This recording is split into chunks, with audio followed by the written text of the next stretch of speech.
Assalamualaikum warahmatullahi wabarakatuh. Salam hebat, salam bahagia. Saya Teguh Pratama, guru SD Negeri Cililitan, Kecamatan Tanjung Jaya, dan sebagai calon guru penggerak Angkatan 10 Kabupaten Tasikmalaya.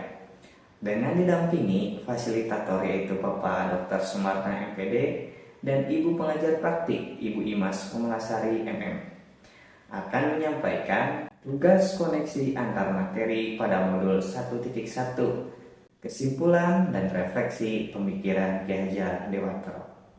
Setelah saya belajar modul 1.1 bersama teman-teman calon guru penggerak mengenai pemikiran Ki Hajar Dewantoro, saya dapat menyimpulkan bahwa 1.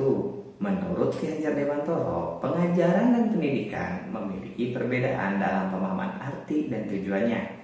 Pengajaran adalah bagian dari pendidikan dan melibatkan proses memberikan ilmu, juga keterampilan untuk kehidupan fisik dan mental peserta didik.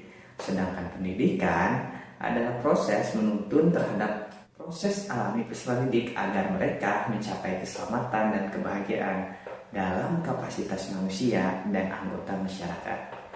Salah satu pemikiran Ki Hajar Dewantoro mengenai pendidikan yaitu pendidikan dan pengajaran harus berpegang pada kodrat alam dan kodrat zaman. Kodrat alam yang dimaksud adalah kekuatan, potensi, atau keadaan diri yang secara alami melekat pada diri masing-masing individu. Sedangkan kodrat zaman adalah kekuatan, potensi, dan keadaan diri yang berubah secara dinamis sesuai dengan kondisi sosial, budaya masyarakat, atau perkembangan zaman. Selain itu, budi pekerti merupakan suatu aspek yang penting. Ki Hajar Dewantoro sangatlah menjunjung tinggi pendidikan budi pekerti sebagai aspek penting yang tidak boleh dikesampingkan. Pendidikan haruslah mengisi ruang pengembangan kemampuan afektif psikomotor, tidak hanya berfokus pada kognitif saja. Budi pekerti merupakan keselarasan antara hidup cipta, rasa, karsa, dan karya. Dan masih banyak lagi pemikiran Ki Hajar Dewantoro yang menjadi poin penting dalam pendidikan, diantaranya sistem AMO yang menjadi sistem pembelajaran yang mengedepankan pembentukan manusia secara utuh, suatu metode yang tidak menghendaki perintah dan paksaan, melainkan memberikan suatu tuntunan. Asas trikon yang terdiri dari aspek kontinu, konvergen, dan konsentris.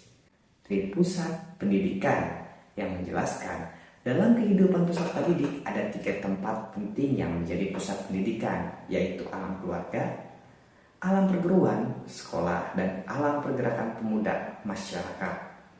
Dan yang paling penting yaitu semboyan Ki Hajar Dewantara.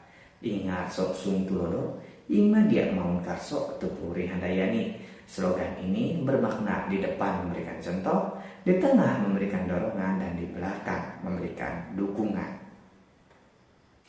Kemudian saya juga melakukan refleksi terhadap pemikiran Ki Hajar Dewantoro dengan pertanyaan.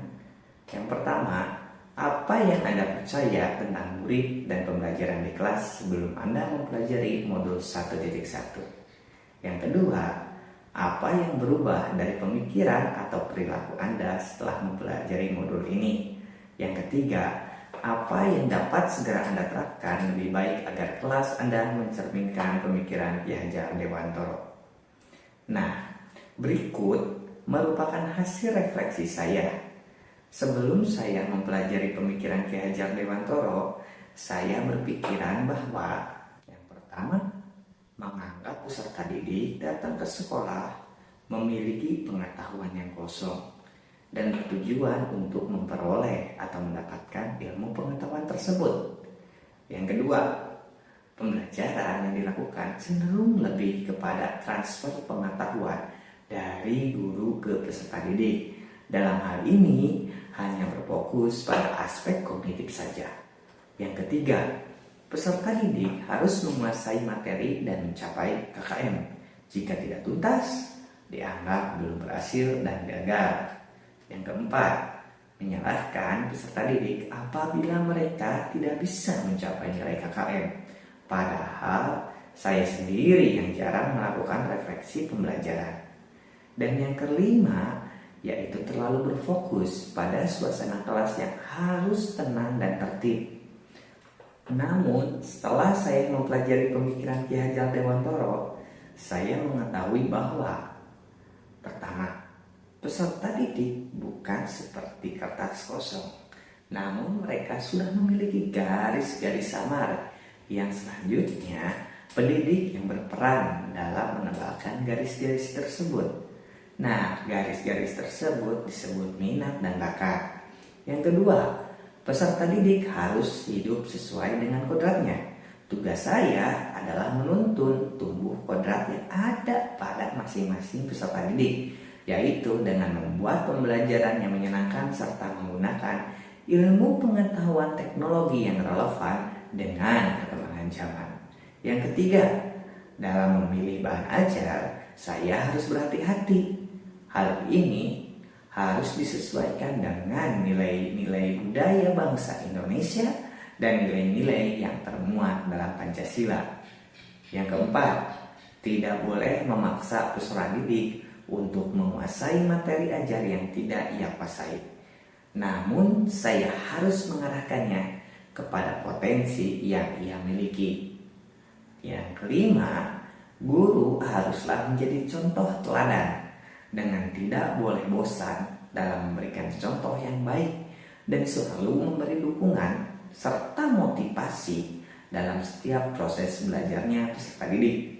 Yang keenam, saya lebih menjadi termotivasi dalam melaksanakan pembelajaran yang menyenangkan, menciptakan suasana dan kondisi belajar positif bagi peserta didik dengan menggunakan berbagai metode pembelajaran, membuat permainan, atau menggunakan media ajar yang menarik. Berikut hal yang saya terapkan di kelas dalam mencerminkan pemikiran Ki Hajar Dewantoro. Di antaranya, yang pertama, saya memilih metode-metode pembelajaran yang bervariatif dan inovatif, sehingga peserta didik tidak terpaku pada satu jenis metode atau cara mengajar saja. Yang kedua, metode yang saya gunakan harus diusahakan untuk dapat mencangkup seluruh gaya belajar peserta didik. Misalnya, dengan menggunakan metode project-based learning, di mana pada awal pembelajaran, peserta didik dapat menyimak penjelasan melalui tayangan visual yang sesuai dengan gaya belajar visual. Kemudian, membuat sebuah proyek dalam pembelajarannya yang sesuai dengan gaya belajar kinestetik, lalu mengkomunikasikan hasil belajarnya dengan presentasi sesuai dengan gaya belajar audio. Sehingga dengan begitu seluruh peserta didik dapat memiliki kesempatan untuk menunjukkan potensinya masing-masing dalam belajar. Harapan saya tentunya peserta didik akan lebih senang saat belajar dan pembelajaran pun akan lebih bermakna. Yang ketiga, saya akan berusaha menciptakan pembelajaran yang tidak menuntut, melainkan pembelajaran yang menuntun peserta didik. Yang keempat, saya akan mencari tahu bakat dan potensi peserta didik dengan cara melakukan pendekatan seperti mengobrol secara intens, menggali informasi mengenai hal yang dirasakan dan diinginkan oleh peserta didik, ataupun berkomunikasi langsung kepada orang tua dan guru pada kelas sebelumnya. Yang kelima, dalam proses belajar, saya juga akan menerapkan pembelajaran abad 21 yang sesuai dengan pemikiran Ki Hajar Dewantoro, di antaranya seperti berpikir kritis, kreatif, kolaboratif, komunikatif, dan lain-lain. Sekian pemaparan dari kegiatan aksi nyata mengenai kesimpulan dan refleksi saya terhadap pemikiran Ki Hajar Dewantoro. Terima kasih. Salam guru penggerak, bergerak, tergerak, menggerakkan. Wassalamualaikum warahmatullahi wabarakatuh.